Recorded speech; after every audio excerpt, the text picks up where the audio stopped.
Thank you all. Hope you guys had a good break and a good chat to our experts at the booths over the break.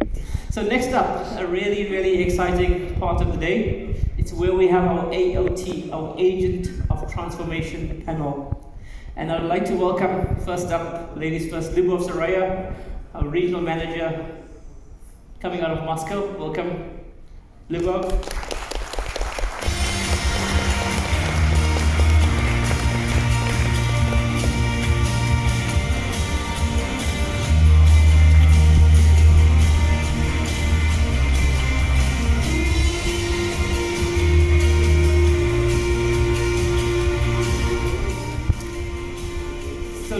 Directing the discussion today. So joining her, I would also like to welcome Amr Sakia, Head of Operations at Du Telecom here in Dubai.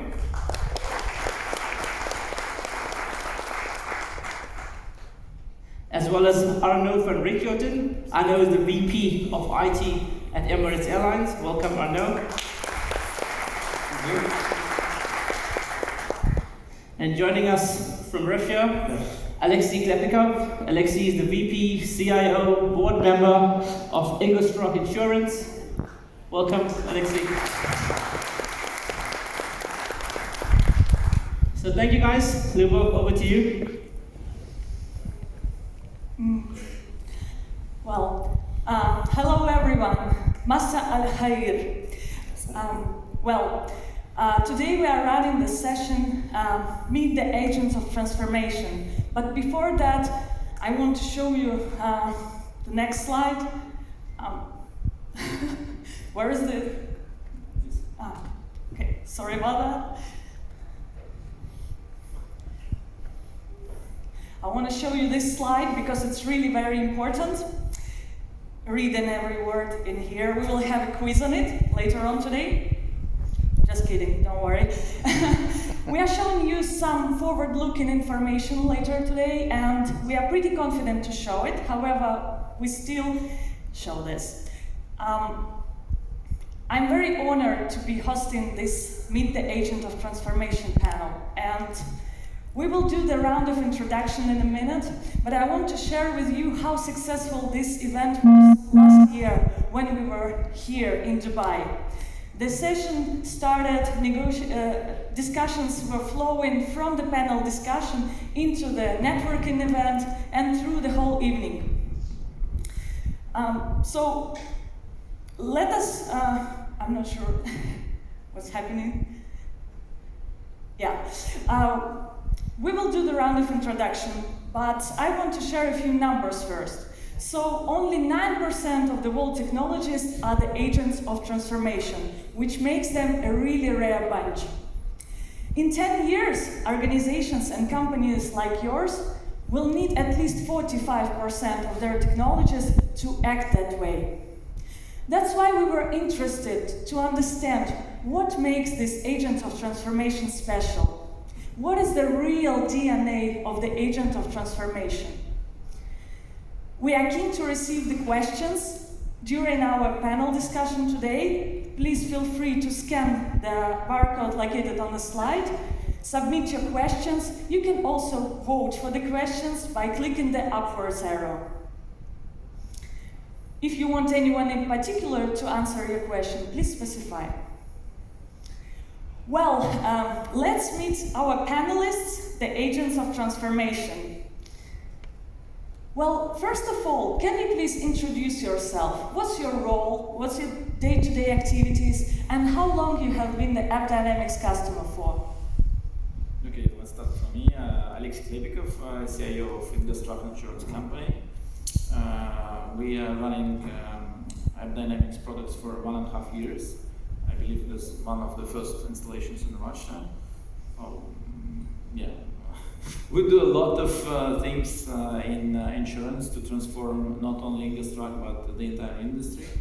And being an agent of transformation, well, it's logical to me. Wonderful. Yeah. Hi, good afternoon. My name is Arnoud. I'm heading up service management at Emirates Airlines. We're using AppDynamics for about 3 years. It got introduced as we were re-architecturing our Emirates app.com website. I'll give you some more examples later of where we're using it. And based on that success, we then decided to deploy it across the board. So at the moment we have it deployed over probably 500-600 applications at the moment for a wide range of various applications for the airline. Hi, good afternoon everyone. My name is Amr Sakijha. I would like to thank AppDynamics for arranging this nice and useful event actually. I am heading today the Service Operations Center in Du Telecom. Du is the second telecom operator in UAE for the people who are just visiting UAE and not living here. I've been in telecommunication business for the past 16 years, and my job today is to take care of the telecom services we are providing on a 24/7 basis, including the service management, service availability, and customer issues. This means that we are on a journey of transformation when we talk about automation, when we talk about AI ops, when we talk about digitalization, and most importantly, which is the innovative way of handling the customer issues. From this point, our relationship started with AppDynamics 1.5 years back to measure our customer expectations and to measure our customer experience for the telecom services. Thank you. Wonderful. So in AppDynamics, we have done the research to understand the key characteristics, skills of the agents of transformation. And surprisingly, agents of transformation have same skills, same attributes, which score much higher than their peers. So today we are going to talk about 3 of them. And the first key attribute is having the customer-centric mindset. So today we spoke a lot about the customer expectation and how they will grow and increase in the coming years. So Alexei, how have you implemented the customer-centric mindset in Ingostra? Can you please tell us about it? Oh, first of all, you have to identify your customers, because if you don't know who they are, the whole thing makes no sense. And definitely you have your internal customers and your real business customers, regardless if you have a B2C or B2B model. What we do in Ingostra, we do this development together with business heads, with business departments, and for the market, we try to understand what our customers want, and we do some kind of customer development, CusDev process. And the important thing for us is to fail fast. So we just try some hypothesis. If it fails, we just quickly close it and try another one. And for the internal customer, that's really important. It's more about the culture within IT, and we are building the culture of partnership with the business. So we never say that it's your fault or you don't understand. No, we try to explain in simple things, simple words to the business customers how we work, what we want, and that's how we make it. Okay, in our research we noticed that agents of transformation think about customers first, and especially they think how their personal work impacts the customer experience. Arno, how do you measure the customer experience in Emirates, and how does the KPI looks like? Do you have any specific measurements for that? Yeah, of course. Let me give you a few examples. I told you we started deploying AppDynamics on Emirates.com. Our digital experience online was not at the best a few years ago, so our digital experience became a prime pillar and a prime area of investment. As part of that, we introduced AppDynamics. Airlines typically, certainly the bigger flag carriers, don't sell too much direct channel. So increasing our direct channel sales was a prime objective, and as you all know, the performance of your website is very much related to the conversion that you see between the people who browse for flights to the ones that will ultimately book a flight. And partially due to AppDynamics, but a lot of other reasons as well, we think we can claim that we at the moment look with independent measures have one of the fastest websites out there from all the airlines, where you can measure those. Our mobile app recently in an independent competition became second app. We were a bit annoyed that we didn't become first, but we'll be back next year. And another area that I would like to maybe share with you where we're using AppDynamics if you are the counter and you check in, we recently changed our whole check-in application. And of course, if we can reduce the time for you to check in through making our application more user-friendly for the agent, that has a huge impact. And in A380 with around 500 people, if we can shave off 10 seconds per check-in, that's almost an hour of gain that we can get by fine-tuning these applications. And that's also an area where AppDynamics is currently actively being used. Well, it sounds impressive. It clearly shows that you, as an agent of transformation, really care about the technology, application, software to ensure the best quality and the best customer experience. Amer, using solutions like AppDynamics, how do you monitor and improve the customer experience in Do? Actually, I wanted to highlight on the points raised by my colleagues here that most of the companies today are pushing the customers to go digital. So you are pushing the customer to go outside their comfort zone. Because the people, they like to talk, they like to discuss. When you want to buy a service, you need somebody to explain to you what is this kind of service, how it looks like, how much it will cost you, how it will benefit you. So today, we are pushing the customers to going online. When you go online and you go digital, you cannot go digital with an analog mindset. You need to change as well. So putting the customer on those platforms without knowing what is exactly happening with those customers, this will be useless, and this will be having a direct impact on the chain. A lot of people will leave you, will look for another service provider just because they are not enjoying the service as you expected. So from this point of view, we decided 1.5 years back to build our customers' journeys for our own online platforms or digital platforms via AppDynamics solution.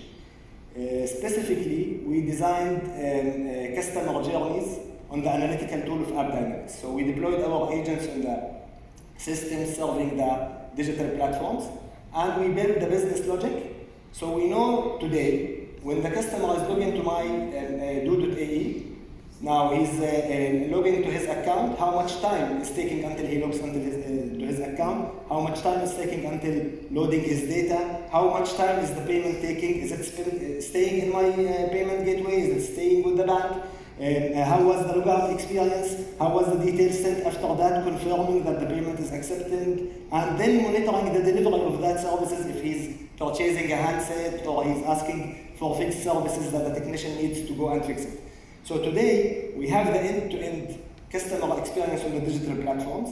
We know what's going on. So we have a famous saying in Do, we usually use it and everybody is using it, what cannot be measured cannot be improved. So we need to measure the customer journey on the digital platforms to know how to improve it, how to fix the issues that we have either on our front end or on the back end. Well, that's clearly a great example of the customer-centric mindset. Let's get to the second attribute of the agent of transformation, being a champion for innovation and AIOps. What differentiates the agent of transformation is that 70% of their time is spent actively, directly, and positively on driving innovation. When talking about innovation, agents also mention a lot about the access to the modern cutting-edge technologies. And then specifically, they mention a lot about AIOps, machine learning, artificial intelligence, to have the full visibility on their business application performance. So, for Amer, AIOps is a very new concept to some of the people. Why are you personally excited about introducing AIOps concept at Do? Because I believe that AIOps, or what we call it zero-touch operations, is not just a fancy concept or a luxurious concept. It's a need, it's a must, but buy time. This journey will be complicated. It's not easy because it will involve two parties, the people and the systems and solutions.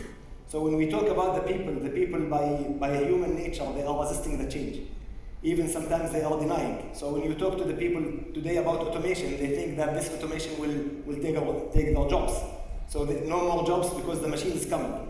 So you need to be careful when you are planning your journey to the zero-touch operations that you have those people involved. They know, you develop them, you learn them. This should be going in a scientific approach for those people how to work. Now on the other side, you need to have a clear strategic way. Where do you want to reach? I can see it like a big puzzle. Now, if this big puzzle, nobody knows the full picture, then you will be shooting in the dark, just doing initiatives left and right, but not reaching to a conclusion. But if somebody knows this puzzle, then the small bits and pieces done on small projects and initiatives and tools and innovative solutions, this will, at the end, go to the big picture, reaching to the zero-touch operations.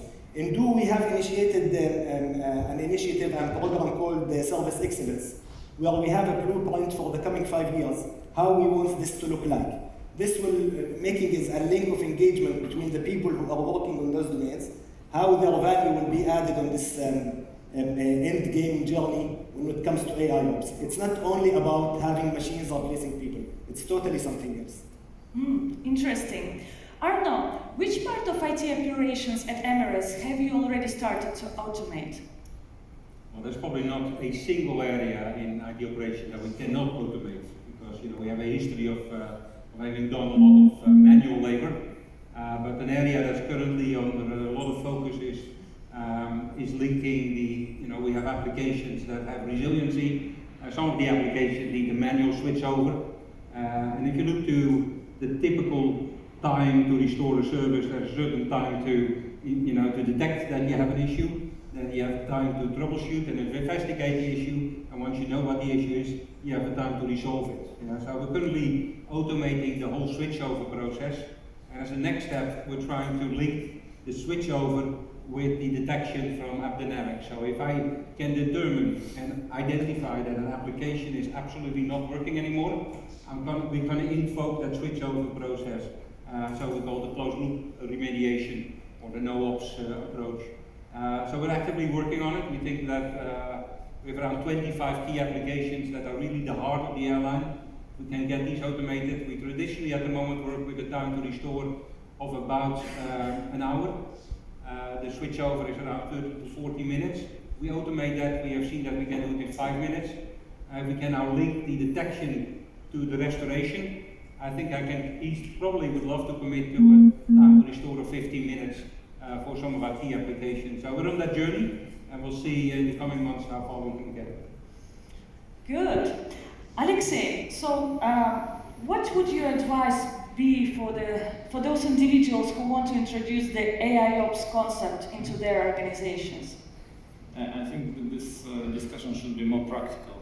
I'll tell you the answer to the question which was asked to me yesterday and today really so many times. The question was, okay, we have a Zabbix, we have Elastic, we have lots of other tools, why do we need Dynamics? Let's put it really straight. I think that should be more simple. Regardless of which tool you'd like to choose, but there is a big difference between the tool with automated discovery, with analysis, the tool which can give you prediction of your baselines and everything, and the tool you have to teach to learn on your own. And basically that's the approach.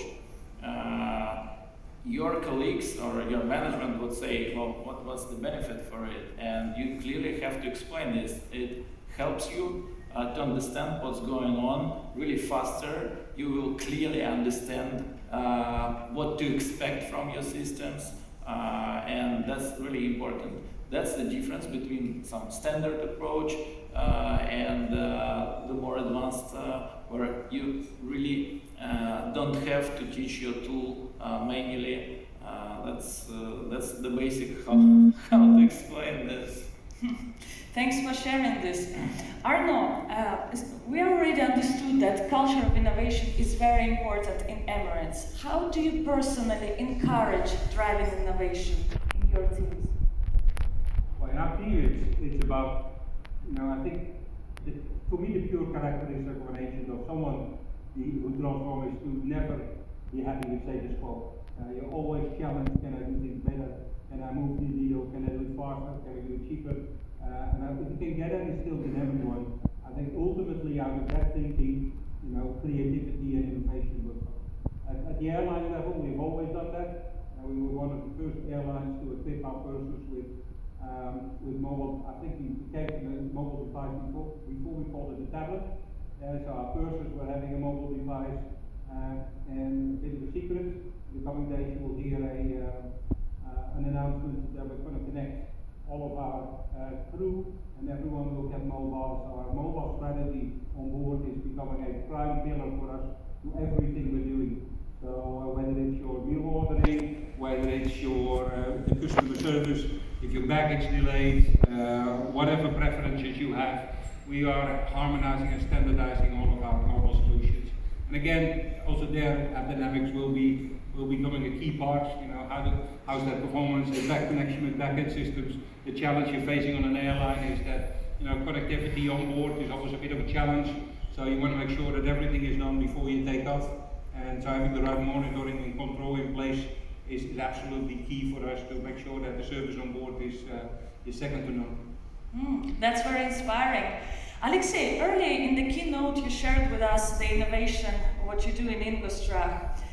Can you please tell why is it important to have such kind of innovation? Oh, I think it's not about the innovation itself, it's about the culture of your organization, because you can't rely on one or two person who will tell you what to do and how to develop your products. So it's basically not about the monitoring or anything. I have about 300 people within IT doing the development, and about 200 outside as outsourcers, 500 people doing product development only, not supporting, just with the products. And when I told in the keynote about Scaled Agile, this means that every member of a team has a right of voice, so they can add extra value to the end product, and that's important.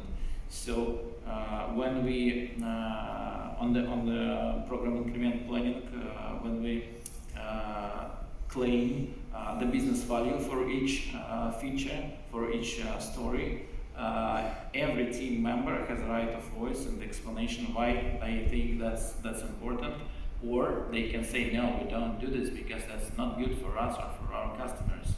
That's one thing. And for support for monitoring, we make it really open, transparent to anyone. So we are free to get the feedback, and we always try to encourage people using this feedback in their daily activities. And basically, the screens I've shown this conversion funnel. This was done by IT guys because they thought that it's logical. They built it and then they showed it to the end customer without any special request. They just thought that it might be good, and in the end, yes, the people they use it. So I think it's more about equal rights to bring some ideas, and you always have to listen to them. And coming back to the previous slide, we also try to listen from customers. Today, I heard a story from your colleague from AppDynamics about buying the motor insurance from our company completely without visiting the office. But the simple thing went, let's say, too slow. You know what? It was not related to IT. It was related to a very simple thing. They couldn't find the vehicle identification number on his Jaguar, which is obviously not an IT problem. But I understand that we should do something, and in our scripts we'll just make sure that for every car we have in the script, in the scenario, we'll know the exact place where the vehicle identification number is, which is not a big deal. But if you don't work with this, you don't go further. That describes really the culture for innovation in your company. You are trying to innovate every field over there. That's great. Let's get to the third attribute of the agent of transformation: commitment to continuous personal development. So, as I mentioned earlier today, in 10 years, in order to be competitive, 45% of world technologists need to act like agents of transformation. Arnaud, it surely represents a huge opportunity to those individuals who want to accelerate their careers. What are your thoughts about it? First of all, I think your statistic is wrong. I think 100% of everyone should be an agent of transformation, you know. If everything what you do, whether you're cleaning, whether you're serving coffee, or whether you're, you know, in the service desk, anyone should be happy with status quo. Any job you can improve things. Any job you can make things better. Any job you can, get more efficient. So I think if you're happy with 45% as an organization, I think you probably have a way to go. But that's probably the standard at Dynamics.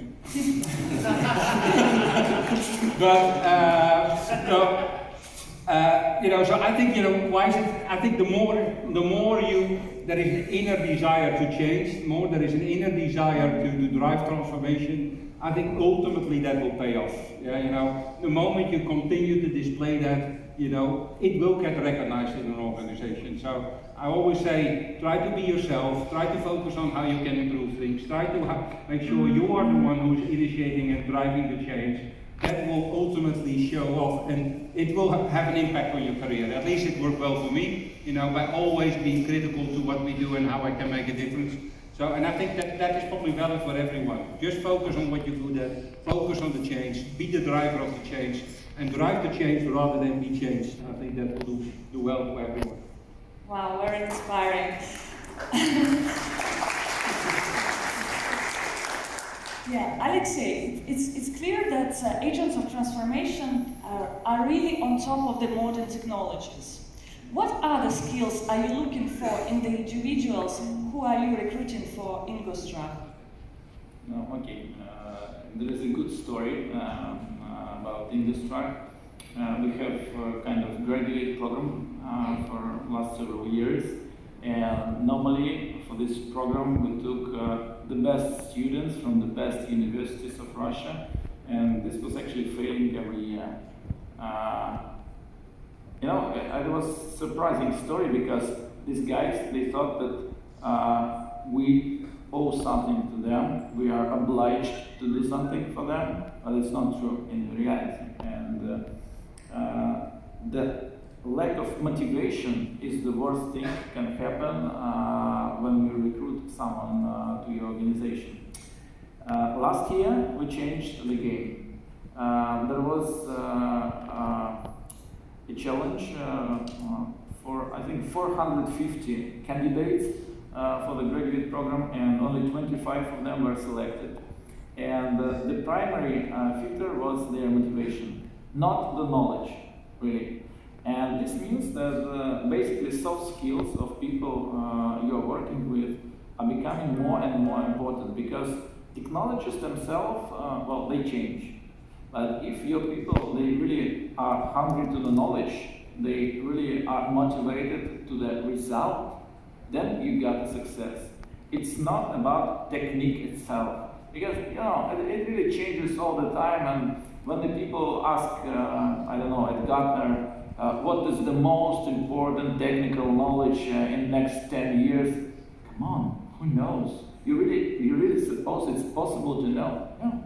It's all about the soft skills and about your ability to get the new knowledge and your willingness to get it. So that's for us, for Ingostruck, the most important parameter for any candidates. And now when we do the annual performance reviews, we check not only hard skills, but also soft skills, and we also do the sociometry testing, which shows how people feel into the teams, because it's all about the teamwork. You can't do IT with one person, even super skilled. It's not possible. And only teamwork gives you the good result. Interesting. Well, there was recently one more research in AppDynamics, the results of which were shocking for us. The majority of the IT professionals say that their potential is not fully developed. Amer, it sounds like such a waste of talent under this pressure of constant driving innovation and transformation. What do you think about it? I think the results is shocking for me as well, because I don't think that the people in the IT domain, they face the issue today than facing the issue of feeling they are not yet reaching to their desired development level. They are not. I don't think that we have a waste of talent when we talk about the IT domains nowadays. However, the people still hungry to learn new things, to go to new domains, to handle the transformation happening on the ground. I think one of the main reasons of this feeling is coming from more exposure of the business on the IT today. So the IT people were, let's say, laid back in the back end when it comes to the business and let's say, the commercial targets. While today, they are in the front edge. So the IT guys, they are controlling the games, and we start to see a lot of big corporates today putting the IT business unit in their business. It's not a technology anymore. So this may be putting a pressure more on the technology, on the IT specialists.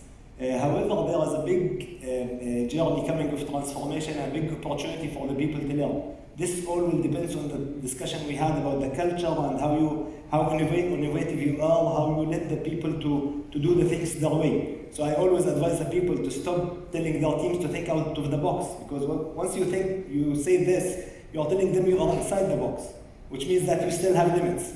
You should have a limitless organizations, limitless open doors. The people who are developing the solutions today, who are working on the solutions today, they should lead the change, they should lead the transformation.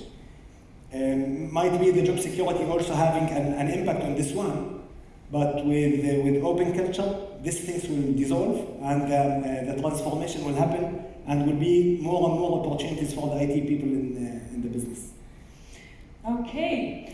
Well, Arno, what's your last advice to the audience will be for those who feel held back in their current jobs but have the ambition and energy to accelerate their careers? What shall they do? Well, first it's good if they have the energy, because without energy, you probably need to accept that where you are and enjoy your quiet life. But if you have the energy, I think there are two things: put your energy in something else. You're not happy with your own career, or then put your energy in your current job. And there are so many options to go reading, talk to other people, watch keynotes. There is probably not any excuse to not drive your own career in that direction. And like I said, you're in charge. This is not a bus ride. You're not stepping into the bus and then step out at the next bus and hope that your career has progressed. You need to grab the wheel, steer the bus, and drive that bus in the right direction. And then only you will get where you want to be. So take control, be in charge, and enjoy the ride. That sounds amazing. Well, it's time for the questions from the audience. As a reminder, you can scan the barcode with your mobile phone, or you can submit your question via the Slido website. Use the hashtag #AppDGlobal and specify if you want anyone in particular to respond to your question. You can also vote for the question by clicking the upwards arrow. So we will be waiting for the questions. We have a number of them already. So, yes, the most trending question is, what are the implementation challenges after buying AppDynamics as your experience? Okay, I will start. First of all, you will face some resistance. You need acceptance from the people. So the resistance from the people is the first thing. Then the second point, you need to have the end-to-end visibility of the target of deploying AppDynamics. If you just purchase those agents and deploy them over the servers without knowing what is the expected outcome of them, you will face a big challenge. You will spend long time without taking any fruitful outputs. Okay. Anyone else wants to add anything about this? Well, it's like any change program, if you don't really energize it and drive it, it will not happen. It's not about, closing a contract and get started. So, incentivize people, gamify it. We do a AppDynamics Award of the Month. Quick small tip: your local accounting will pay for the award.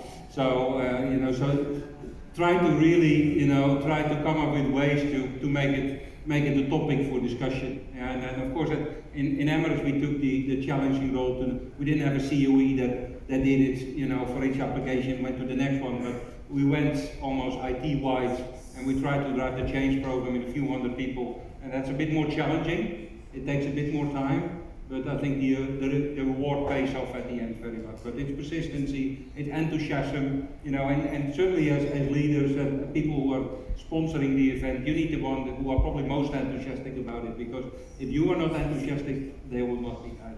So I may give hint here that I pushed my digital team to invest in AppDynamics than the technology. I didn't pay for the budget of this one. So when the business is sponsoring this one completely, they will facilitate the things to happen. Okay. The next question is, how did you build the business case for APM AppDynamics? Well, in our case, it was very simple. We just cut the support budget and we used the money that we cut to invest in the app and the tools. So, so make sure you capitalize on the anticipated savings before you invest it, because otherwise, if we put the money in and then try to get the investment back at the end, it will be 6,483 reasons to not claim the benefits. So we capitalized the benefits before we started to roll it out, and that worked very well, and it put a lot of pressure off once you start rolling it out. Okay. I add something. In Industract, before implementation of AppDynamics, we did BIA project. It's all about the business availability and the interruptions in business. And if you measure it and you know how much does it cost to your business officially, and all these documents are signed within your business, first of all, you get SLAs after all. Second, you got the cost of any problem with your systems, and you know this precisely. Then it's very simple to get the business case. Okay. Excuse me. My business case was built on two technology aspects and one business aspect. The technology was simply the reduction of P1, P2 incidents, because you are predicting through the tool if the issues could happen. And the number one, which is the less MTTL. So mean time for resolution should be less. Then from the business side was the boosting the online channel sales and payments. Sounds very reasonable. Well, did you consider other APM vendors while choosing AppDynamics? Which functionality did you prioritize? What's the question? Did you consider any other vendors like AppDynamics when choosing the solution? What functionality did you prioritize? Yes, we did, and we were about to award the contract to one of your competitors actually.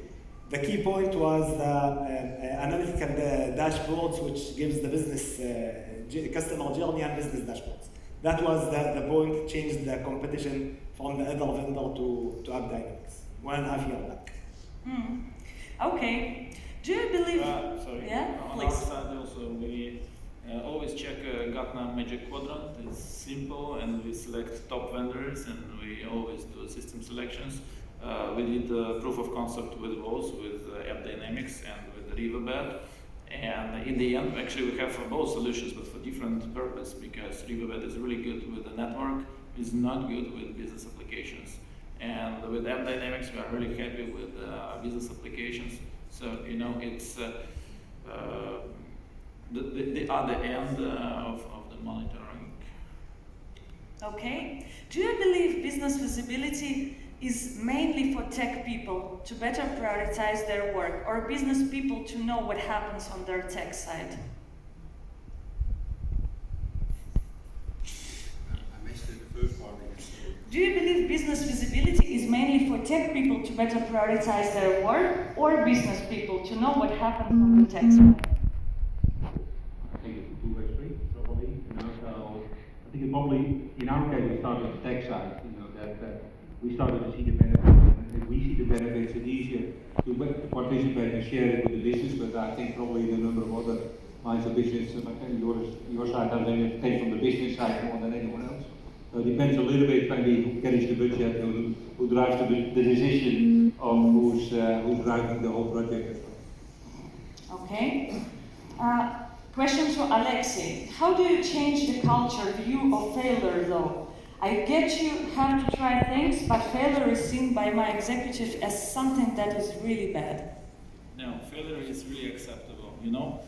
If you didn't know that it will be 100%, so if there was some probability of failure, then that's okay. You just have to know how to work with risks. Normally what you see when the typical project in IT starts, everyone says in IT, well, we have lots of risks. They tell what is the probability, what is the potential impact. Everyone in the project committee says, that's fine, we know how to deal with risks. And once the very first one happens, you say, what the hell? How can this happen, IT? But IT tells us first. And that's the culture of working with risks. So it's not about the failure itself. You should explain to your business partners and to sponsors that it's normal if you have risks. When you do Scaled Agile, you have to have some stretch tasks, and you also should know that it's not possible to achieve 100% of all the objectives, and that's okay, that's normal. For us, achieving 85% is good. That's something which is like a normal, anything above is really good, a very, very good result. How to change the business? Well, it's simple and it's difficult. Simple because if you show the statistics says that it's not about your particular organization that you fail. No, everyone fails. Guys, just quick question. Raise your hand if you didn't fail in IT in the last 2 years. No, really. Who is the hero? Show me that amazing Superman. Oh, okay. So, okay, that one. Okay, kill him. But frankly speaking, if you do a lot, you will fail, and that's fine. But you should know how to work with the risk, and tell your business sponsors that nobody's perfect. The worst case can happen if you knew that you will fail and you still started the project. Then it's your fault. Anyhow. I think you should not consider failure. These are all learning opportunities. So it's not about fast failing, it's about fast learning for me. So fast learning, and I think the whole notion of failures, you really do the same thing 3, 4, 5 times wrong. Maybe then there is a bit of a discussion to be had, but I'm probably a bit more of a slow learner than a fast failure. So try to encourage it and make it more of a learning discussion than a failure discussion. Wonderful. I think we have time just for one last question, and it will be this one. What was the most surprising insight you uncovered when you first implemented APM? How bad things were.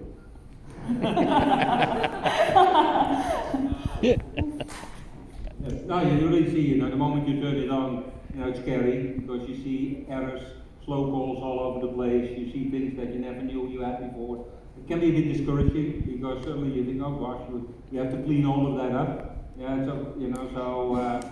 But at the end, the positive side is create a bit of an initial shock.